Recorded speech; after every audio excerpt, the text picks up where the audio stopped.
Nehru trophy ജലോത്സവത്തിൽ സർക്കാരിന്റെ സ്ഥിരം സഹായം 2 കോടി രൂപയാക്കി വർദ്ധിപ്പിക്കുമെന്ന് മന്ത്രി പി.സി. വിഷ്ണുനാഥ്.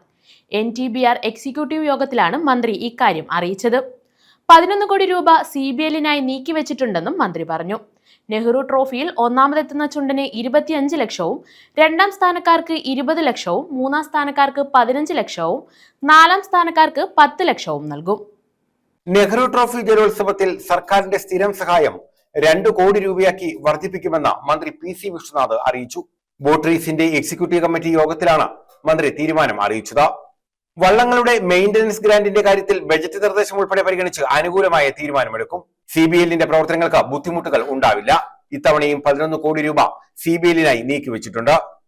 നെഹ്റു ട്രോഫി വള്ളംകളിയിൽ ഒന്നാമതെത്തുന്ന ചുണ്ടന് 25 ലക്ഷം രൂപയും, രണ്ടാം സ്ഥാനത്തെത്തുന്ന ചുണ്ടന് 20 ലക്ഷം രൂപയും, മൂന്നാം സ്ഥാനക്കാർക്ക് 15 ലക്ഷം രൂപയും, നാലാം സ്ഥാനക്കാർക്ക് 10 ലക്ഷം രൂപയും നൽകും. ബോണസ് തുക 25% വർദ്ധിപ്പിക്കും.